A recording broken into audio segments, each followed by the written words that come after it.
Good morning students. मैं आपका teacher Devendra Pawar आपके सामने एक बार फिर से क्लास 7 के कुछ टॉपिक्स लेकर आ रहा हूं जो कि आगे आने वाली क्लासेस 8, 9, 10 में भी आपके लिए काफ़ी इम्पोर्टेंट रहेंगे, क्योंकि हमारा आज का टॉपिक का नाम है congruency of triangles. Congruency of triangles मैं क्लास 7 का चैप्टर नंबर 7 लेने जा रहा हूँ। इसका नाम है कॉन्ग्रुएंसी ऑफ ट्रायंगल्स।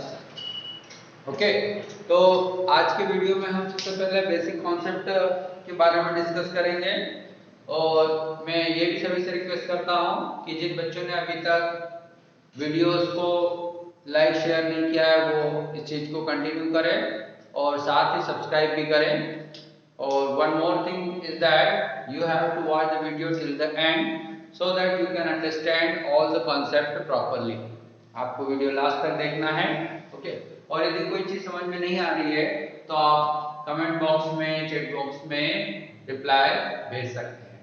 मैं अपने आगे आने वाले वीडियोस में आपकी सारी प्रॉब्लम्स को सॉल्व करने की कोशिश करूंगा। ओके, नाम है चैप्टर का कॉन्ग्रुएंसी ऑफ ट्रायंगल्स। तो सबसे पहले हम ट्रायंगल्स की बात करते हैं, हम कॉन्ग्रुएंसी को बाद में भी देखेंगे। सबसे पहले हम ट्रायंगल की बात करते हैं कि ट्रायंगल क्या होता है। तो triangle is a polygon. Triangle is a polygon with 3 side. 3 side से बनने वाले एक पॉलीगॉन को क्या कहा जाता है? ट्रायंगल। अब जो ट्रायंगल्स होते हैं, ये ट्रायंगल का एक शेप हो गया। ट्रायंगल्स का क्लासिफिकेशन समझ लो। ट्रायंगल का क्लासिफिकेशन बहुत सरल शब्दों में और कम में बता रहा हूं, क्योंकि ये आप पहले ही पढ़ चुके हो। इसका 2 तरीके से क्लासिफिकेशन होता है। पहला होता है साइड्स के बेस पे और दूसरा होता है एंगल्स के बेस पे। साइड के बेस पर हमारे पास 3 टाइप्स के ट्रायंगल होते हैं, स्केलर, आइसोसेलेस और इक्विलैटरल। स्केलर ट्रायंगल जिसकी तीनों साइड्स का मेजरमेंट अलग-अलग हो, आइसोसेलेस ट्रायंगल जिसकी 2 साइड इक्वल हो और थर्ड साइड का मेजरमेंट अलग हो, और इक्विलैटरल ट्रायंगल में तीनों साइड आपस में इक्वल होती है। और एंगल के बेस पर एक्यूट एंगल ट्रायंगल जिसका हर एंगल 90 डिग्री से छोटा हो, राइट एंगल ट्रायंगल जिसका केवल एक एंगल 90 डिग्री का हो, और ऑब्ट्यूज एंगल ट्रायंगल्स जिसका एक एंगल 90 डिग्री से ज्यादा हो। ओके, ये क्लासिफिकेशन है या टाइप्स भी बोल सकते हैं आप, टाइप्स ऑफ ट्रायंगल भी बोल सकते हैं इसको। ट्रायंगल के पार्ट्स की बात करें तो कुल मिलाकर 6 पार्ट होते हैं। 3 इसमें साइड्स होती है और 3 एंगल्स होते हैं। ठीक है, ये कुछ बेसिक इंफॉर्मेशन थी। ट्रायंगल की कुछ प्रॉपर्टीज हम ऑलरेडी पढ़ चुके हैं इसके पहले वाले चैप्टर में भी, है ना। हमने देखा था कि sum of the angles of a triangle, sum of angles of a triangle is always 180 degree. दूसरी प्रॉपर्टी ये देखी थी हमने, exterior angle is equal to the sum of interior opposite angles. Interior opposite angles, ठीक है। Triangle के तीनों angle का सम 180 डिग्री होता है।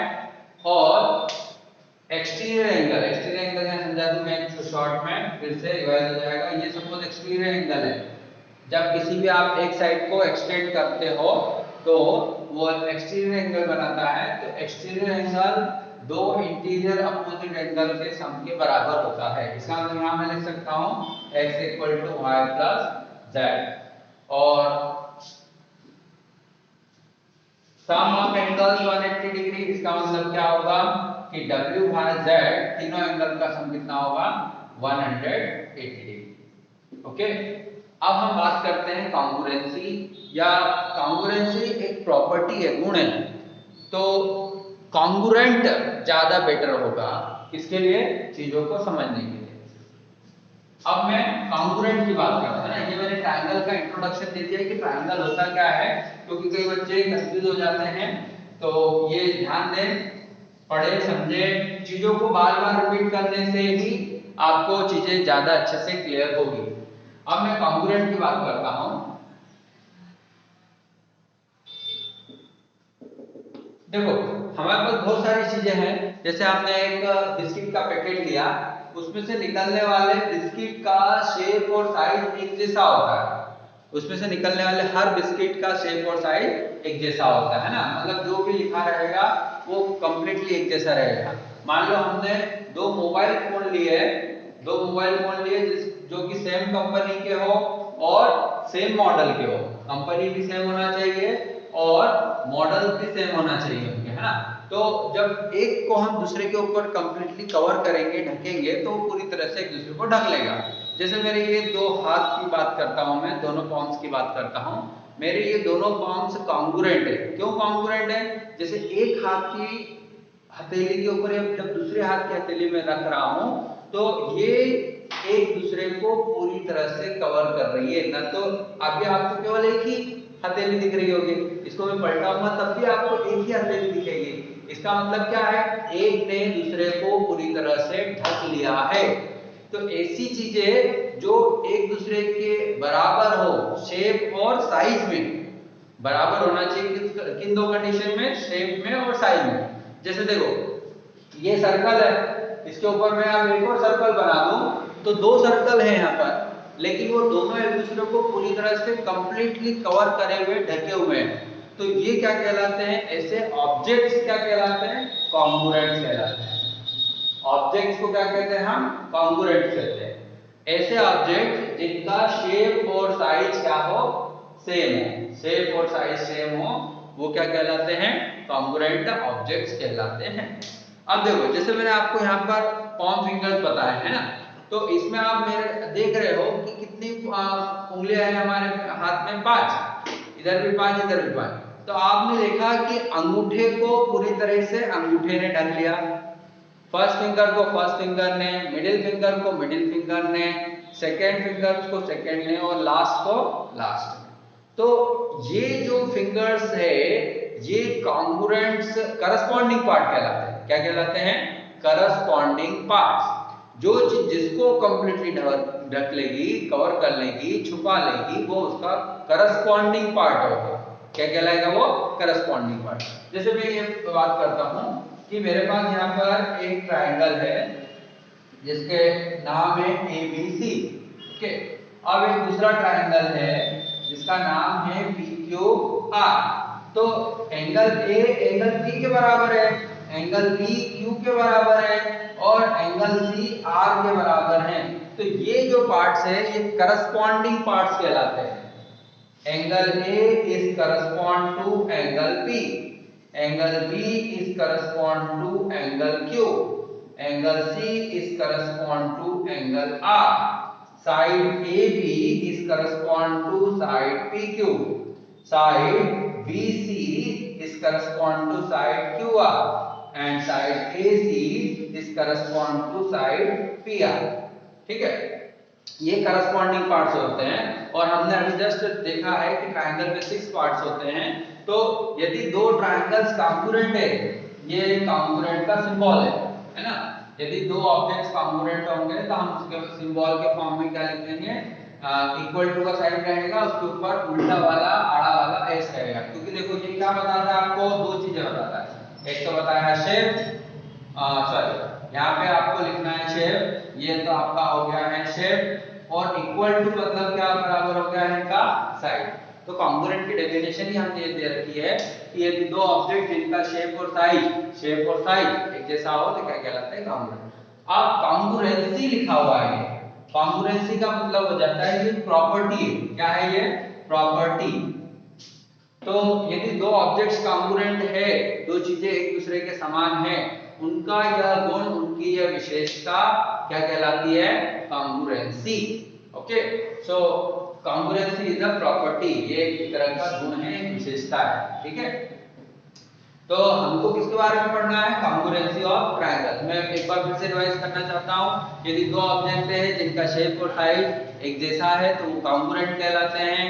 कॉन्ग्रुएंट का सिंबल ये है, इक्वल टू के साइन के ऊपर एस उल्टा वाला। कॉन्ग्रुएंट होने के लिए शेप और साइज एक जैसा होना चाहिए। वो जो प्रॉपर्टी है वो क्या कहलाती है? कॉन्ग्रुएंसी। दो ट्रायंगल यदि कॉन्ग्रुएंट है तो उनके 6 पार्ट्स आपस में करस्पॉन्ड होंगे या फिर इक्वल होंगे। ठीक है, अब इसके बाद हम बात करते हैं एक्सरसाइज। ये तो मैंने आपको कुछ चीजें बताई है, इसके बाद हम पर्टिकुलर ट्रायंगल के बारे में ही केवल बात करेंगे, सिर्फ और सिर्फ हम ट्रायंगल के बारे में बात करेंगे। तो दो ट्रायंगल्स कॉन्ग्रुएंट हो सकते हैं कब? टोटल पार्ट्स कितने होते हैं ट्रायंगल के? टोटल पार्ट्स होते हैं 6। ट्रायंगल में टोटल पार्ट्स होते हैं 6। इन 6 में से कोई भी 3 पार्ट्स, है ना, कोई 3 पार्ट्स, लेकिन स्पेशल कंडीशन में, है ना। स्पेशल कंडीशन का मतलब जैसे हम तीनों साइड ले सकते हैं, एस एस एस, इसको क्या बोला जाएगा? साइड साइड साइड, है ना। या तो ये अभी मैं सबको समझा रहा हूं, आप एक बार देख लो। या फिर ये हो सकता है एस ए एस, इसको बोला जाएगा side angle side, side angle side. या फिर ए एस ए, इसको बोला जाएगा angle side angle, angle side angle. या फिर एक और कॉन्ग्रुएंसी क्राइटेरिया है आपके पास में RHS, ये क्या सब लिख रहे हैं हम? Congruency criteria. कॉन्ग्रुएंसी क्राइटेरिया मतलब दो ट्रायंगल को आप कॉन्ग्रुएंट किन किन तरीकों से बता सकते हैं, ये आपको बताया गया। RHS का मतलब होगा right angle, hypotenuse and side, right angle, hypotenuse and side. चलो अब इनको हम समझाते हैं। सबसे पहले मैं समझाता हूं। अच्छा, एक और प्रॉपर्टी होती है डबल एस, जो कि अभी आपके सिलेबस में नहीं है, angle angle side, angle angle side. ये प्रॉपर्टी भी होती है लेकिन ये अभी आपके सिलेबस में नहीं है, तो हम इसको डिस्कस नहीं करेंगे। सबसे पहले मैं ट्रिपल एस की बात करता हूं। मेरे पास एक ट्रायंगल है ए बी सी और दूसरा ट्रायंगल है के एल एम। दूसरा ट्रायंगल क्या है? के एल एम। ठीक है, यदि आपसे बोला गया है कि AB का मेजरमेंट 1 सेंटीमीटर है, BC का मेजरमेंट 5 सेंटीमीटर है और AC का मेजरमेंट 6 सेंटीमीटर, इसके साथ साथ ही आपसे यहाँ पर यह भी कहा गया है कि KM का मेजरमेंट 8 सेंटीमीटर, 6 सेंटीमीटर और 5 सेंटीमीटर। तो देखो AB किसके बराबर है? KM के। AB किसके बराबर है? KM के। BC किसके बराबर है? KL के। BC इक्वल टू KL और AC equal to LM, AC equal to LM। First triangle की 3 साइड, फर्स्ट ट्रायंगल की 3 साइड्स सेकंड ट्रायंगल की 3 साइड्स के बराबर है। फर्स्ट ट्रायंगल की 3 साइड्स का मेजरमेंट सेकंड ट्रायंगल की 3 साइड्स के मेजरमेंट के बराबर है। तो हम क्या बोलेंगे? देयरफॉर ट्रायंगल ABC, पहले वाले ट्रायंगल का नाम लिख दिया मैंने ABC, फिर क्या निशान लगाया? कॉन्ग्रुएंट का निशान लगाया। ट्रायंगल ABC कॉन्ग्रुएंट, ये कॉन्ग्रुएंट का निशान हमने लगा दिया। अब देखो, अब आपको बड़ी ध्यान से लिखना है। एक ट्रायंगल का नाम तो आप फटाफट लिख सकते हो, कोई दिक्कत नहीं है, लेकिन सेकंड ट्रायंगल का नाम लिखने में आपको सावधानी रखना है। सावधानी क्या है कि आपने ABC नाम लिखा, मतलब 8 सेंटीमीटर से आप कितने सेंटीमीटर पे आए हो? 5 पे, और फिर 5 से कितने पे गए हो? 6 पे। तो यही पैटर्न आपको सेकंड में भी याद रखना है। 8 से पहले कहां आओगे आप? 5 पे, और 5 से कहां जाओगे? 6 पे। तो मैं ये 8 से 5 पर आया और फिर 5 से 6 पर। तो दूसरे ट्रायंगल का नाम क्या होगा? आप इस ट्रायंगल का नाम KLM नहीं लिख सकते, ऐसे जनरली लिख सकते हो, लेकिन कॉन्ग्रुएंट वाले केस में 8 से 5 पे और 5 से 6 पर आना है। तो MKL, 8 to 5 MKL, ट्रायंगल का नाम क्या होगा? MKL। और यही इंपॉर्टेंट चीज है बेटा समझने के लिए, है ना।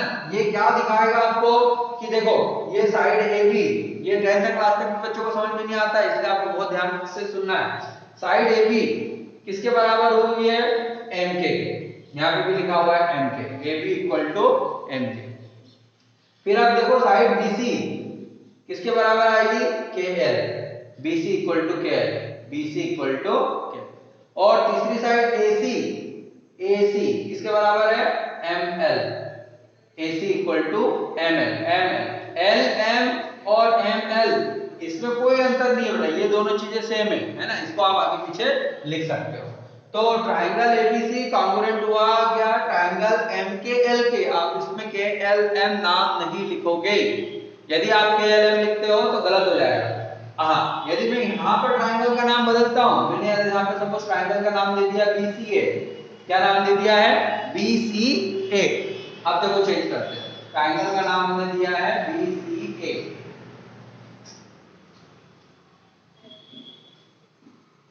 BCA, अब की बार हमने 5 से शुरू करके 6 पर आए है ना, तो यहाँ पर भी हमको 5 से शुरू करके 6 पर आना पड़ेगा। सबसे पहले 5 से शुरू करके 6 पर आए हम, तो क्या आ जाएगा, पहले K से शुरू करेंगे, KLM, ट्राइंगल का नाम क्या होगा आपकी बार KLM, समझ में आया क्या आपको? फिर से एक बार 5 से 6 पर आए, मतलब BC से होते हुए कहाँ आ रहे हैं L A पर, और इसमें 5 से 6 तो KLM, ट्राइंगल का नाम आपकी बार क्या आएगा KLM, ट्राइंगल दोनों कॉन्ग्रुएंट है लेकिन नाम लिखने का तरीका आपका बदल जाता है। और ये जो कॉन्ग्रुएंसी क्राइटेरिया आ रहा है ये कौन सा आ रहा है triple S, side side side, इसका मतलब पहले ट्राइंगल की 3 साइड दूसरे ट्राइंगल की 3 साइड के बराबर है। ओके, अब मैं तो ये हमारा पहला वाला कॉन्ग्रुएंसी क्राइटेरिया हुआ साइड साइड साइड। अब मैं दूसरे कॉन्ग्रुएंसी क्राइटेरिया की बात करता हूं जो कि है हमारे पास साइड एंगल साइड। देखो ये भी बहुत इंपॉर्टेंट है बेटा, क्यों इंपॉर्टेंट है, क्योंकि बच्चों को ये लगता है कि कोई भी 2 साइड और एक एंगल ले लिया जाए, ऐसा नहीं होता है। यदि हमने लिखा है साइड एंगल साइड, तो 2 साइड के बीच का एंगल, पहले ट्राइंगल की 2 साइड के बीच का एंगल दूसरे ट्राइंगल की 2 साइड के बीच के एंगल के बराबर होना चाहिए, जब भी जाकर ट्राइंगल्स क्या होंगे कॉन्ग्रुएंट। ये मैंने नाम लिखा ABC और ये दूसरा नाम लिख दिया मैंने PQR, ठीक है। अब देखना BC का मेजरमेंट सपोज आपको दे रखा है 8 सेंटीमीटर और AC का मेजरमेंट दे रखा है 7 सेंटीमीटर, इधर PQ का मेजरमेंट दे रखा है 8 सेंटीमीटर और PR मेजरमेंट दे रखा है 7 सेंटीमीटर। BC और AC के बीच का एंगल दे रखा है आपको 60 डिग्री और यहाँ पर ये एंगल दे रखा है 60 डिग्री। तो हम क्या लिखेंगे, हमारा लिखने का तरीका ये होगा in triangle ABC and triangle PQR, 2 triangle लिए हमने, कौन सी साइड किसके बराबर है बेटा BC किसके बराबर है PQ के या QP के, दोनों चीजें एक ही है, BC इक्वल टू QP।